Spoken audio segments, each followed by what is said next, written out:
नमस्कार, मी ऋषी देसाई. सुवर्ण कोकणच्या विशेष भागात आपलं स्वागत. आपण या कार्यक्रमाच्या निमित्तानं दररोज सकाळी अशा व्यक्तित्वांशी भेटत असतो जे दिसायला जगायला आपल्यासारखे सर्वसामान्य असतात, पण त्यांच्या कृतीनं, त्यांच्या जगण्यानं, त्यांच्या आयुष्यात स्वतः रेखून दिलेल्या, आखून दिलेल्या अशा काही पायवाटांनी, अशा काही वाटचालींनी ते स्वतःचं आयुष्य तर समृद्ध करतायत, पण केवळ आपलं आयुष्य समृद्ध न करता आपल्या कुटुंबाचं, आपल्या संपूर्ण गावाचं आयुष्य समृद्ध करत असतात. अशाच माणसांची गोष्ट सांगणारा आणि नवे उद्योजक घडवणारा हा कार्यक्रम म्हणजे सुवर्ण कोकण. आजच्या कार्यक्रमाच्या निमित्तानं आपण भेटणार आहोत कणकवलीतल्या नागवे या छोट्याशा गावातल्या विष्णू सातवसे या नव्या उद्योजकाशी बोलणार आहोत आणि संवाद साधणार आहोत. स्वागत आपलं. नमस्कार. खरं तर कणकवलीतलं नागवे गाव बहुतांशी कणकवलीकरांनाही जे ठाऊक नसेल, नेमकं कुठे असं पटकन विचारल्यावर प्रश्न पडेल. त्या नागवे गावातला विष्णू हा मुलगा मुंबईला येतो, नोकरीच्या गोष्टीत अडकण्यापेक्षा पॅकेजिंग इंडस्ट्रीमध्ये जातो, धंदा व्यवसाय करतो आणि पुन्हा एकदा या सगळ्या मुंबापुरीचा कंटाळा येऊन गावाकडे जाऊन काहीतरी स्वतःचं करायचं अशी जिद्द बाळगतो. आयुष्याचा हा सगळा प्रवास कसा होता? खूप धडपड होता. धडपडीचं एवढ्यासाठी की जिथून सुरुवात केली शाळेची, तिथे एक टार्गेट ठरवत आलो. टार्गेट 12वी झाल्यानंतर पुढे जायचं, तर मग शिक्षण कसं घ्यायचं. शिक्षण घ्यायचं तर रस्त्यावरचं शिक्षण होतं, कारण आधार कोण नव्हता. आधार नव्हता ह्या कारणासाठी माझ्या काका काकींनी मला मुंबईत येणं आणि राहणं इथपर्यंतच फक्त जागा दिली आणि बाकी पुढचं तुझं तू करशील हे शिकवलं तिथे. त्यांनी स्ट्रीट लाईटच्या खाली शिक्षण घेतलं, बीकॉम केलं, ग्रॅज्युएशन केलं, नोकरी शोधायचा प्रयत्न केला आणि नोकरी शोधता शोधता जाणवलं एक की खूप कठीण मुंबई आहे, की मुंबई एवढी सोपी नाही. मग त्याच्या पुढे जाऊन करायचं काय. आणि त्यावेळी एक खूणगाठ बांधली अशी की नोकरी एक गरजेपुरती करायची, पण कधीतरी व्यवसाय करायचा. आणि त्यावेळी ठरवलं जे 1981च्या नंतर, आणि ते मी सत्यात साधारण 2010 ते 12 एवढ्या दरम्यान मी 2007 आणायचा प्रयत्न केला. मागची 4 वर्ष एक ट्रेडिंग व्यवसायामध्ये हात दिला आणि त्या ट्रेडिंग मधून ज्यावेळी कॉन्फिडन्स हा आला की आता नोकरी नाही तर व्यवसाय हा आपला धर्म असणार आहे. या मुंबईला स्वप्नांची नगरी असं बोललं जातं. स्वप्न फुलवतं प्रत्येकाच्या आयुष्यात. या स्वप्नाच्या आशेनं प्रत्येक जण मुंबईत येतो, नोकरी धंद्याच्या त्या जगण्याच्या प्रवाहात स्वतःला झोकून देतो आणि याचा एक भाग होतो. पण आयुष्यात ही स्वप्न संपतात आणि मग कळतं की आपलं गाव हेच खरंच जगणं आहे, ते स्वप्न नाहीये, ते आयुष्य आहे. पुन्हा गावाकडे जावंसं वाटलं. खरं तर 81चा तो काळ म्हणजे 80चं दशक, त्यानंतर ग्लोबलायझेशनची सुरुवात 90चा काळ, त्यानंतर बदललेलं मार्केटिंगचं तंत्र 2000चा काळ आणि आता तर 2010 नंतर बदललेलं क्षेत्र म्हणजे याला सगळं ऑनलाईन आहे. या 4 प्रवाहात जगताना स्वतःचा गाव आणि स्वतःचा व्यवसाय किंवा धंदा हाच आजची गरज आहे असं का वाटतं? 2 गोष्टींमुळे जाणवलं ते. एक गोष्ट, ज्या ठिकाणी मी नोकरी करत होतो ना, तो बॉस. आणि बॉस हाड्यासाठी होता की 12 तास नोकरी करतोय, महिन्याचा पगार घेतोय, वर्षाच्या शेवटी कधीतरी एक अपेक्षा असते की एक इन्क्रीमेंट येतं, एक प्रमोशन येतं. आणि त्यावेळी डोळ्यातून पाणी निघतं ना की आता हातात काहीच नाही आलं. त्यामुळे बॉस हा एक त्याच्यातला एक खरा एक जिद्द देणारा माणूस होता. आणि दुसरी माझी बायको, जिला एक 10 वर्षापूर्वी एक ऍक्सिडेंटली पाठीच्या मणक्याचं दुखणं आलं आणि तिच्यातून कमरेच्या खाली ती डेड झाली. आणि त्याच्यातून जी ती उभी राहिली आज 10 वर्षाच्या नंतर, ती घरात जी फिरते किंवा तिचं मार्गदर्शन मुलांसाठी असणारं, हे मला खूप काही शिकून गेलं की धंदा आणि तिला सांभाळणं ह्या एका कारणासाठी मी इथे, म्हणजे हा व्यवसाय का करावा. आयुष्यात अपघात आपल्याला जगणं शिकवतात खूप वेळा, किंवा त्या अपघातानं नवं जगणं काय असतं ते आपल्याला समजून जातो. माझी आणि तुमची मला आठवतं पहिली भेट झाली साधारण 2 महिन्यापूर्वी. दुग्ध व्यवसायाची कार्यशाळा होती आणि मी विचारलं की तुम्ही काय व्यवसाय करणार, कोण कोण कसे काय करणार. मला तुमचे ते शब्द आवडले की मला मिल्क इंडस्ट्रीत यायचं आहे, पण असं नाही यायचंय, दुधाला लागणारी मातीची भांडी नाहीये. तुमची ती कन्सेप्ट काय? गावातल्या तरुणांना एकत्र येणं आणि make in India, make in Maharashtra, जे केंद्र सरकारचं, जे राज्य सरकारचं धोरण आहे, या स्वतःच्या राष्ट्रीय व्यवसायात स्वतःला झोकून देणं एक आजची गरज असणारी पण अभिनव कल्पना आहे. काय कल्पना आहे? कल्पना अशी आहे की माझे एक मित्र आहेत बंडू सावंत, जे सिल्व्हरसाला स्थायिक झालेले आहेत. आणि 2 वर्षापासून आम्ही एकमेकाच्या गाठीभेटीत आल्यानंतर साधारण गावातले व्यावसायिक कोण कोण असतील हे शोधायचा प्रयत्न केला. आणि त्या प्रयत्नातून साधारण एक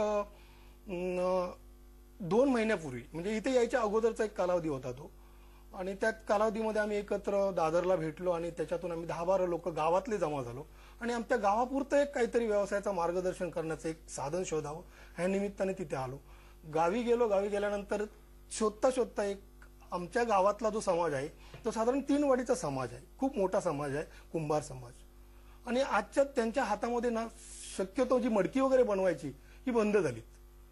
आणि त्याच्यातून जाणवलं की मी आता एक 5 स्टार लाईफ जगलोय. कुठे मुंबईच्या ह्याच्यामध्ये ज्या पॅकेजिंग इंडस्ट्रीमध्ये होतो, सेल्स कॉन्फरन्स आमची ज्या हॉटेलमध्ये व्हायची, तिथे अनुभवायला मिळालं की मातीची भांडी कुठून तरी बाहेरून येतात. मग ही आपली साधनं तिथून येणारी कोकणातली एक खरंच पारंपरिक ती हे आहे की त्या पारंपरिकतेला जपण्यासाठी या लोकांशी एक संपर्क साधला आणि त्यांच्याशी गाठीभेटी 2 केल्यानंतर जाणवलं यांच्यात खूप मोठा एक स्कोप आहे की या लोकांना जर मार्गदर्शन चांगलं केलं तर खूप काही करून देतील. नक्की. तुम्ही ज्या व्यवसायातून आलात त्याच व्यवसायातला माझा प्रश्न आहे. पॅकेजिंग इंडस्ट्रीतनं तुम्ही आलात. बेसिकली प्रश्न असा आहे, तुम्ही छान जर उद्योजक व्हायचे असाल ना तर तुम्ही पिकवणारे होऊ नका, खपवणारे व्हा. तुम्हाला या जगाच्या बाजारपेठेत जर ताठ मानेनं जगायचं असेल, राहायचं असेल, विकायचं असेल तर तुम्ही तुमचा माल कसा विकता हे महत्वाचं आहे. आज दिवाळी, मागचा दसरा या 2 सणांचं जर पाहिलं तर जेवढी दुकानात विक्री झाली नाही त्याच्या कैक पटीने विक्री ही ऑनलाईन झाली. मुळात ऑनलाईन पद्धतीने जी विक्री झाली ती 4 महिन्याने त्याची डिलिव्हरी होणार आहे, तरी पण वेड्यासारखी विक्री ऑनलाईन पद्धतीने झालं. याचाच अर्थ तुम्ही पिकवणारे होऊ नका, खपवणारे व्हा.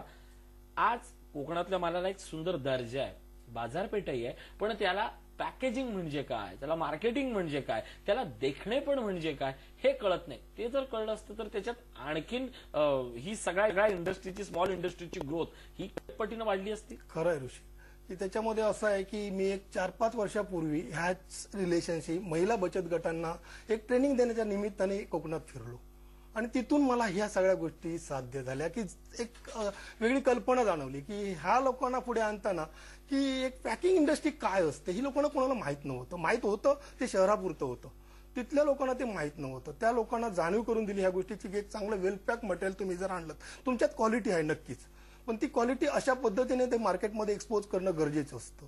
आणि ती पॅकेजिंग इंडस्ट्रीतली जी पॅकिंग काय असतं हे दाखवून दिल्यानंतर त्या लोकांनी लेबल लावून एक पॅक मटेरियल मार्केटमध्ये आणायला सुरुवात केली, ज्याची मी सुरुवात करून त्यांना 4-5 वर्षापूर्वी दिलेली. आणि ती पॅकिंग वेल पॅक मटेरियल आल्यानंतर एक स्टँडर्ड मिळतं त्या मटेरियलला आणि ते स्टँडर्ड मिळाल्यानंतर घेणारा कस्टमर किंमत कधी बघतं. जर चांगल्या प्रतीचं पॅकिंग असेल तर किंमत शोधली जात नाही, ती 5 रुपयाची 50 रुपयाला वस्तू घेतली जाते. आणि त्याच्या मागचं हेच कारण आहे की वेल पॅक. याचा एक उपप्रश्न असा आहे माझ्या दृष्टीनं की तुम्ही महाराष्ट्राच्या गावागावातला हा सगळा उत्पादित माल, कोकण तर आहेत, आणि तुम्ही इतर राज्यांमध्ये ज्यावेळी जाता तिथेही लघु कामगार असतात, तिथेही हस्तव्यावसायिक असतात, तिथेही स्मॉल इंडस्ट्री असते, पण त्या स्मॉल इंडस्ट्रीजचा माल हा हजाराच्या घरात खपला जातो त्याचं पॅकेजिंगमुळे. आपल्याकडे ते का नाही झाले? अजूनही फक्त मेणबत्तीच्या त्या वातेवर आणि दिव्यावर पॅक केलं म्हणजे आपण माल खपवण्यासाठी झालो, हे एकीकडे चित्र, आणि उर्वरित महाराष्ट्रातलं दिसणारं पॅकिंगचं देखणे पण एकीकडे चित्र. हे बदलण्याची गरज आहे. मालाला आपल्याला काय प्रक्रिया करण्याची गरज नाही, त्याच्यात मुळात मातीत आल्यापासून त्याचा एक दर्जा असतो, फक्त आपण खपवताना चुकतोय कुठेतरी. नाही, खपवताना चुकतोय हेच की मार्केटिंग मतलब मालाला कसं आहे की सप्लाय आणि पुरवठा या 2 गोष्टी तर नक्कीच असतात. मग सप्लाय आणि पुरवठा साधताना असं होतंय की आपल्याकडे महाराष्ट्रात फार कमी कारखाने असे आहेत की जे पॅकिंग इंडस्ट्रीवरती अवलंबून आहेत. इथले उठून चालले ते गुजरातमध्ये आहेत. गुजरातमध्ये मी आता माझी जी सुरुवात केली ती गुजरातमधल्या सारेगाममधून करतोय. अशा ठिकाणी जाऊन ते पॅकिंग मटेरियल आणतोय आणि ते पॅकिंग मटेरियल आणून इथे विकलं जात आहे. आज इथे गरज आहे या कारखान्यांची ज्याची सपोर्ट गव्हर्नमेंटकडून होणं गरजेचं आहे. हा विषय आपला थोडासा वेगळा आहे, पण तो एक खर्चिक बाब असल्यामुळे त्या ह्या कोकणातल्या किंवा त्या बेल्टमध्ये हे कोणी उतरत नाहीये त्या पॅकिंग मटेरियलच्या संदर्भात. आणि त्यामुळे तिथलं काय होतं की गुजरातमधून तो माल आणायचा, पॅक करायचा आणि इकडून विकायचा हे साध्य होत नाही, कारण खर्चिक बाब वाढते त्याच्यातली. आणि त्यामुळे थोडासा मागासलेपणा राहिला होता. मी तो प्रयत्न करतोय की इथला माल नेऊन तो कोकणात देण्याचा प्रयत्न मी कणकवलीपासून पण केला. धडामांगडे मी एक चहाची पॅकेट 5 रुपयाचं सुरुवातीला 30 रुपयाची बॅग सोडून 17 रुपयाला विकायला सुरुवात करून दिली. का दिली? तर त्या कारणासाठी की ती मार्केट काय गरज कोणाची कशाची आहे ह्या लोकांना आज ते कळायला लागलंय. पण अजून थोडा वेळ लागेल या गोष्टीला पुढे न्यायला. आम्ही तो प्रयत्न चाललाय आणि आता आज जर बोलायचं झालं तर माझ्या समोर एक सुवर्ण कोकण एक माध्यम माझ्या समोर आलाय. नक्कीच याच माध्यमावर म्हणजे मी तुमचं जगणं समजून घेतलं यातलं मार्केट समजून घेतलं. मुळात तुम्ही सुवर्ण कोकणकडे कसे वळलात याबद्दलही जाणून घेणार आहोत. मित्रांनो, आयुष्य, संघर्ष, स्वप्न या सगळ्यांचा प्रत्येकाशी एक संगम सुरूच असतो. या संगमात आपलं स्वतःचं वेगळेपण आपण शोधायचं असतं. ते वेगळेपण शोधलेल्या माणसांचीच ही कहाणी. एक छोटासा ब्रेक घेतोय. पाहत राहा सुवर्ण कोकण, सामर्थ्य कोकणाचे.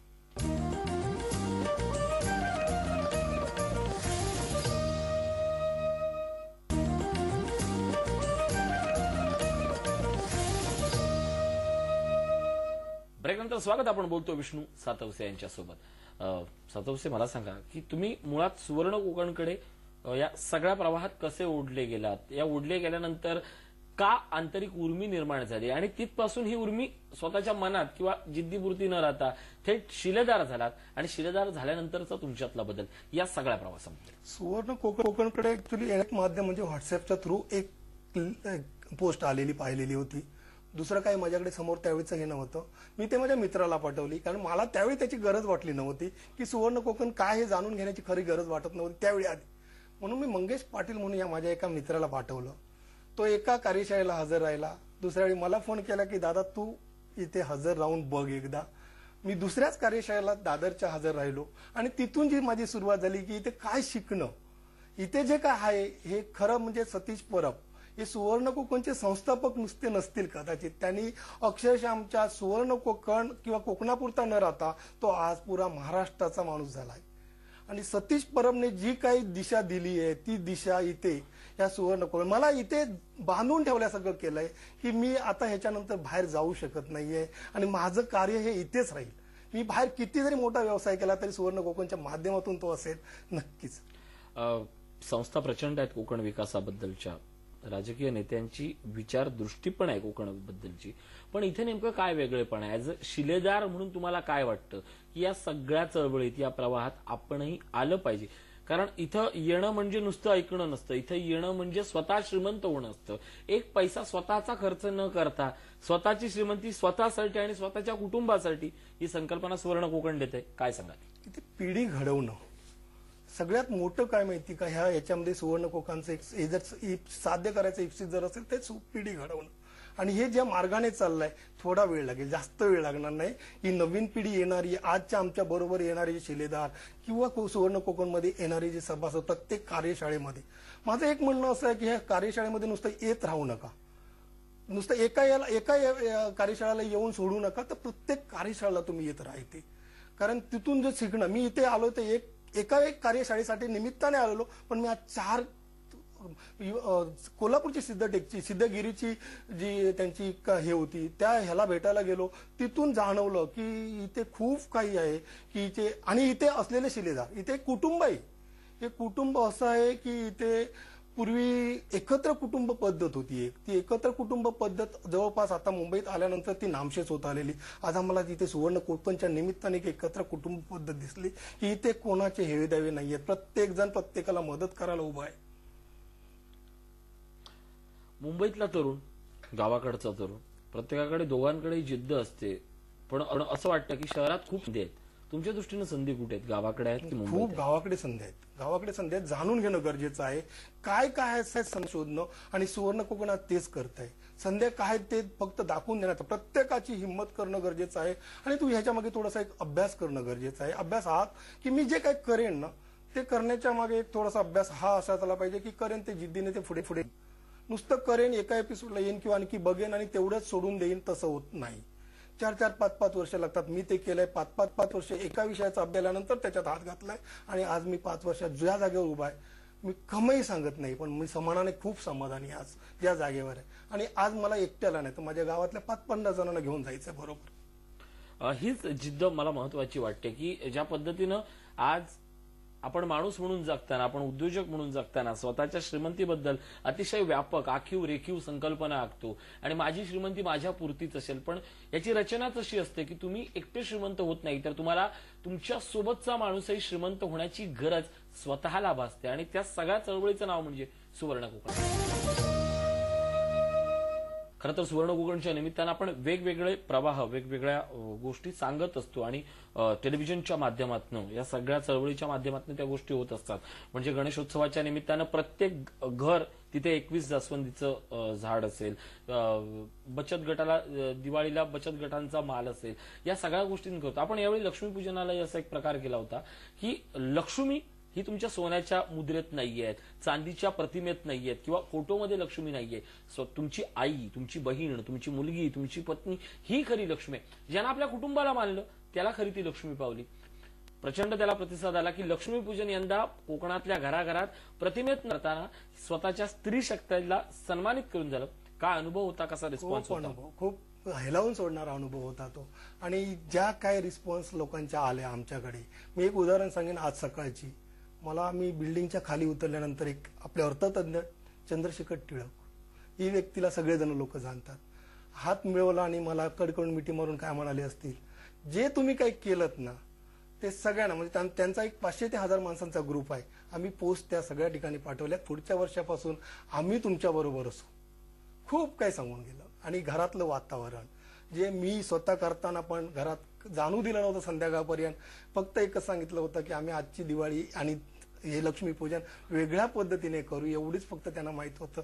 आणि संध्याकाळी केल्यानंतर त्यांच्या चेहऱ्यावरचे जे भाव होते ते खूप खूप काही सांगून गेलेले होते. घरातला कर्ता पुरुष जेव्हा आपला मुलगा आपली आईच्या नात्यानं आपल्याला ओवाळतो, एखादी पत्नी ज्यावेळी नवरा आपल्याला ओवाळतो, एखादी मुलगी ज्यावेळी तिला कळतं की आपले बाबा आपल्याला ओवाळत आहेत, एखादी बहीण ज्याला आपल्याला कळतं की आपला भाऊ आपल्याला ओवाळतोय, त्यावेळी त्या नात्यातली तर दृढता वाढतेच, पण त्या व्यक्तीपाठ मिळणारं आशीर्वादांचं बळ हे काही शतपटीनं वाढत जातं. मुद्दा आणखीन एक महत्वाचा, या सगळ्या बळाच्या गोष्टी आहेत, या सगळ्या जिद्दीच्या गोष्टी आहेत आणि या सगळ्या संधीच्या गोष्टी आहेत. मला सांगा, या सगळ्याचा विचार करताना आज कोकणात पुन्हा एकदा कार्यशाळा होते, सिंधुदुर्गात 6 डिसेंबरची कार्यशाळा होते. अर्थात प्रत्येक कार्यशाळेत आलेल्या 99% लोकांना त्याचा फायदाच होत असतो. 1% माणूस असा असतो की ज्याला स्वतः सापडलेला नसतो, त्या माणसाला फक्त फायदा होत नाही. पण ज्यांना आपली ओळख होणे आणि आपल्याला काय करायचं हे कळतं, तो माणूस फायदा घेऊन जातो. 6 डिसेंबरला कार्यशाळा सिंधुदुर्गात होती. पुन्हा एकदा नवीन विषय असतील, नवीन लेक्चरर असतील आणि नवीन ठाम उद्योगाची खात्री असेल. काय आवाहन कराल कोकणातल्या तरुणांना?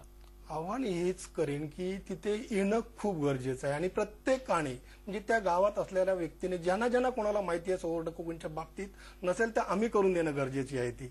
आणि त्याच माध्यमातून आम्ही हेच साधतोय की 6 डिसेंबरला कोकणातल्या प्रत्येक तालुक्यातल्या प्रत्येक गावातली 5-25 माणसं तिथे येणं गरजेचं आहे. 5-25 माणसांनी जे ऐकणं, तिथलं अनुभव घेणं आणि त्या अनुभवातून गेल्यानंतर जे काय पुढे होईल ते आपल्या नजरेसमोर येईल. पण प्रत्येकाची ती एक जबाबदारी असेल की तिथून एक 5-25 माणसं प्रत्येकाने तिथे घेऊन जाणं, ही आपली जबाबदारी समजून काम करावं. तुम्ही या सुवर्ण कोकण चळवळीचे शिलेदार आहात. खरं तर आयुष्यातला मोठा टप्पा मुंबईत गेलाय तुमचा.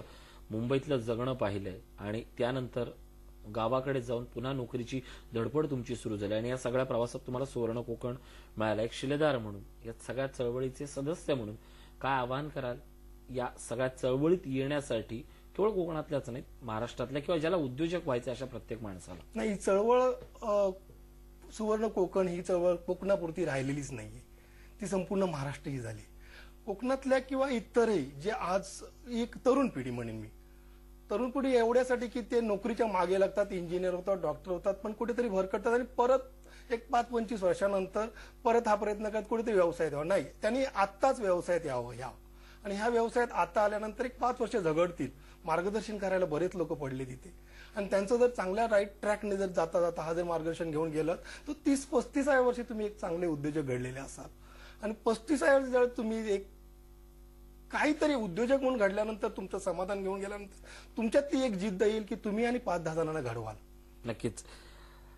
आपलं आयुष्य, आपलं भवितव्य, आपली स्वप्न हे सगळं कुठल्या तरी ज्योतिषाकडे जाऊन पोपटानं उचललेल्या चिठ्ठीवर कधीच नसतं. आपलं आयुष्य असं समृद्ध असावं की गरुडानंही आपल्या पंखावर तुमचं नाव कोरावं, तुम्हाला ते जिद्दीकडे तुम्हाला शोधावं. आयुष्य जगणं, श्रीमंती, या सगळ्या अशाच गोष्टी असतात आपल्याशी आपल्या नजरेत बांधलेल्या. सातव, आज तुम्ही इथे आलात, खूप सुंदर मार्गदर्शन केलं. आभार. धन्यवाद.